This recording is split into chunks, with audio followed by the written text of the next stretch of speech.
July August গণ অভ্যুত্থানের প্রথম বর্ষপূর্তি উপলক্ষে জাতীয় ঐক্য ও গণতান্ত্রিক অভিযাত্রা শীর্ষক আলোচনা সভায় বক্তব্য রাখেন বিএনপির শীর্ষ নেতারা। আমাদের কণ্ঠের স্বাধীনতার পাশাপাশি আমাদের সমস্ত কথা বলার স্বাধীনতা, রাজনীতি করার পাশাপাশি আমাদের পারস্পরিক সহযোগিতাও থাকবে। একটা বৃহত্তর আঙ্গিকে এটা থাকতেই হবে, তা না হলে রাষ্ট্র থাকবে না, সমাজ থাকবে না, আবার ফ্যাসিবাদের উত্থান হবে।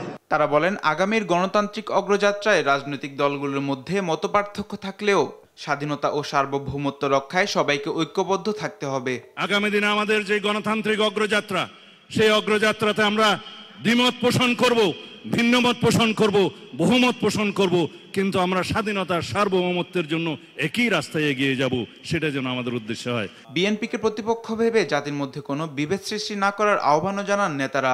একটা পক্ষ সুচতুর কৌশলে তৈরি হচ্ছে যাতে বিএনপি ক্ষমতায় আসতে না পারে। বিএনপিকে প্রতিপক্ষ ভেবে জাতির ভিতরে কোন রকম অনৈক্য সৃষ্টি করা যাবে না। বর্ষপূর্তির দিনটিকে একদিকে বেদনার, অন্যদিকে আনন্দের উল্লেখ করে মহাসচিব বলেন, গণতন্ত্র ও ঐক্যের সঙ্গে কোনো আপোষ করবে না বিএনপি। আমাদের স্বাধীনতা, সার্বভৌমত্ব এই প্রশ্নে আমরা কখনো আপোষ করিনি, কোনোদিন করব না। শুধুমাত্র যেহেতু বিএনপি বড় দল, সুতরাং বিএনপিকেই শুধুমাত্র দোষারোপ করে কথাবার্তা বলাটা বোধহয় ঐক্যের জন্য সহায়ক সৃষ্টি হবে না।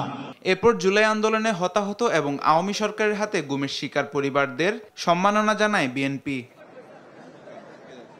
মাহবুব তামিম, দেশ টিভি, ঢাকা।